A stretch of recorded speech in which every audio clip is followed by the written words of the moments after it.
Hi Fox Class, time for week 2 of The Invisible Boy by Sally Gardner. The Star Shuttle's gone missing.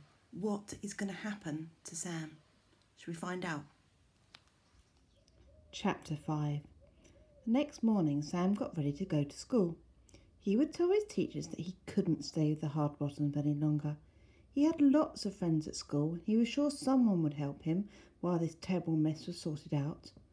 Hilda must have known what he was planning, for she was waiting for him by the front door, wearing her iron face. "Where do you think you're off to?" "School?" said Sam.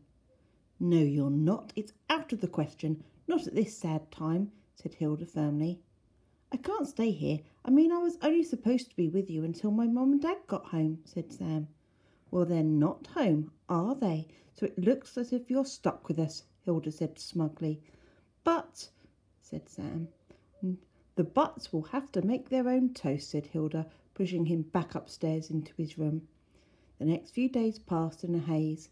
Hilda didn't allow him to go to school or even out of the house alone, not with all the press and TV camped in their front garden. Sam Ray's parents were a hot story. Sam's picture appeared on every TV, newspaper and internet site in the world. Sam just remembered flashing lights and Hilda and Ernie being called the nation's favourite neighbours. After a nail-biting week had passed, the officials at Houston said the Star Shuttle had been lost in space. All on board were presumed dead. That was that. No more exciting pictures to be had. The TV and pressmen packed up and left. Sam and his parents became yesterday's story. Old newspapers blowing around with the dead autumn leaves, and like them, a thing of the past. Chapter 6. Hilda had liked the idea of being the nation's favourite neighbour and had made the most of it.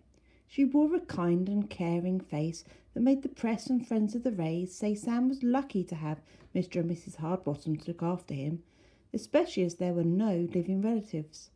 But behind the thin disguise, Hilda was making plans. She'd rented a cheap bungalow by the sea and made Ernie write a letter to Sam's school saying that they were taking Sam away on holiday so that he would have the chance to get over his sad loss. Hilda's plan was simple, and that was to get her hands on the Rays' insurance money. She wouldn't be able to do that if Sam said he didn't want to stay with them, and she couldn't keep him locked up forever. No, the best thing was to get right away.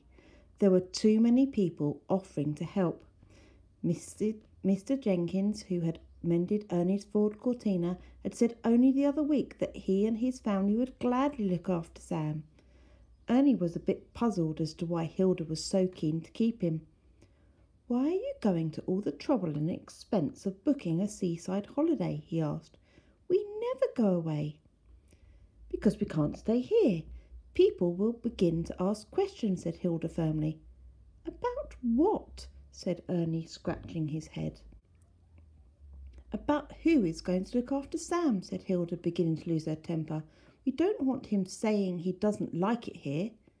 "I'm sure he doesn't," said Ernie. "We can't look after him. We don't know anything about boys." Hilda bristled like an old hairbrush. "I'm only going to say this once more, Ernie Hardbottom, and if it doesn't sink in to that sieve-like brain of yours, you can go and live in the potting shed with your CB radio for all I care." Ernie looked at Hilda. She was not a pretty sight. The Rays, she said, talking to him as if he were 5 years old, were insured for a lot of money by Dreammaker Tours, and now they are dead, that money will go to Sam. Or, to be more precise, to the guardians of Sam. If we play our cards right, that will be you and me. "So we're going to adopt Sam," said Ernie, still not quite sure what Hilda was up to. "Don't you think, dearest, we are a little too old to be bringing up a boy?" Hilda looked at Ernie as a cat might look at a mouse. "No," she said. "It means, you pea-brain, that we are going to be rich." "How do you make that out, sweet pea?" said Ernie, looking even more puzzled. "It's Sam's money after all, and I don't think he would want to give it to us." Hilda sighed. I sometimes wonder how, with a brain as small as yours, you manage to keep going at all." "That's not fair, dearest," said Ernie in a small, hurt voice. "Oh, for pity's sake! Life's not fair," said Hilda. "It is going to be our money, and once we get our hands on it, we are off to where the sun shines brightly. Personally, I'm going to live the life I deserve. Sam can go whistle for his supper, and so can you if you don't buck your ideas up."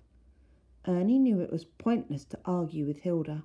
Once she got an idea in her head, it wasn't so much like watching a bull, rather than a 10-ton lorry go through a china shop. Nothing was going to stop her. Chapter 7.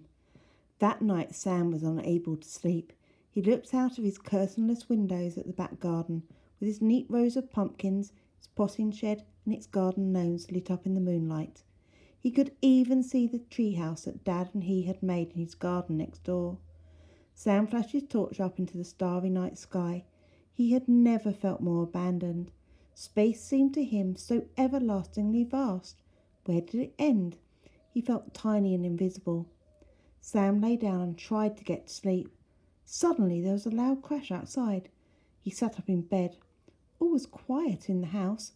Sam was sure that if it had been an important crash, Hilda and Ernie would be up in a flash, but nothing stirred. Sam looked out of the window again. Everything looked the same, except something was glowing in the pumpkin patch.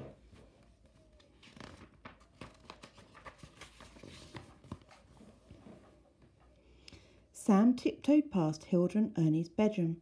The door was ajar and Hilda's snores were loud enough to cover the noise of creaking stairs. He went down to the back door and managed with great difficulty to get it open. He felt somewhat stupid standing in the garden in the middle of the night in his slippers and pyjamas. If he was caught now, he would be in big trouble. He walked slowly down the garden path.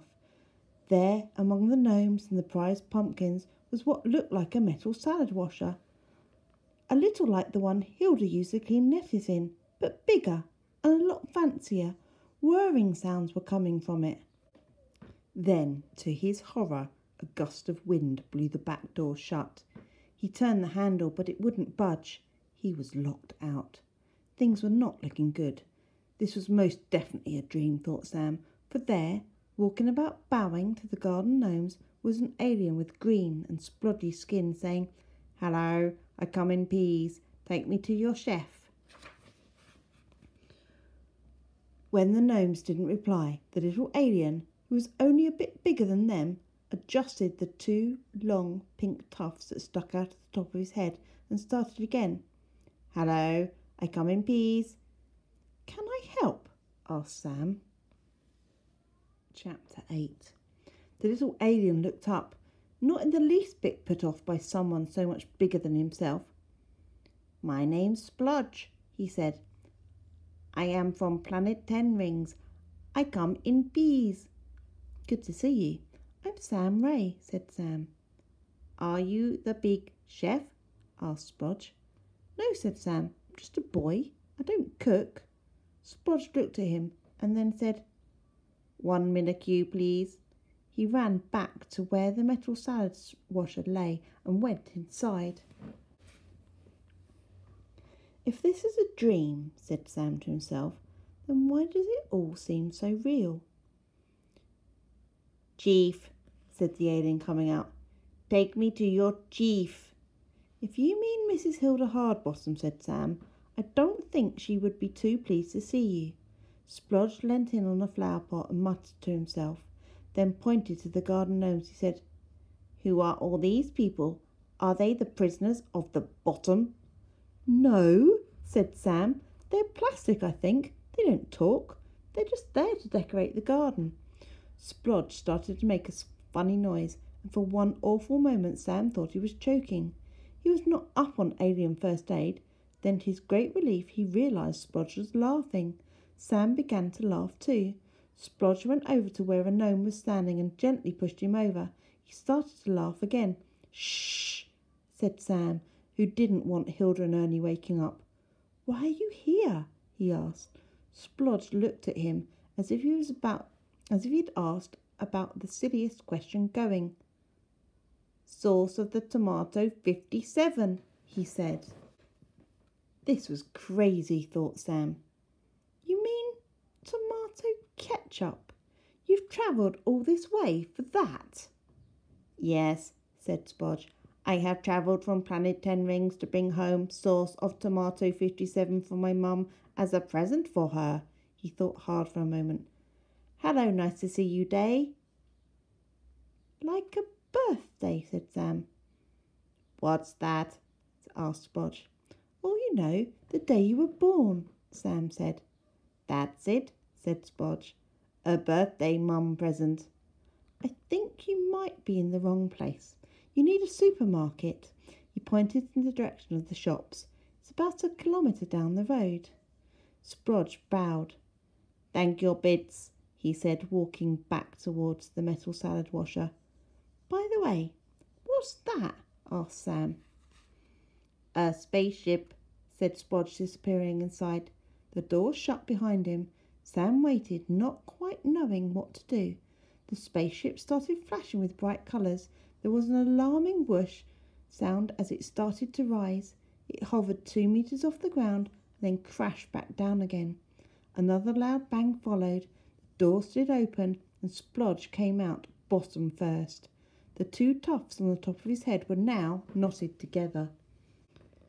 Q-pop flip knotted, he said. Broken? Asked Sam. The little alien nodded. Wan dangled, he said sadly. I need to make spaceships see-through. You mean invisible, said Sam. How can you do that? So Sam has met Spodge. Sounds like a very interesting alien to meet. Join me next time for more of The Invisible Boy by Sally Gardner. Bye.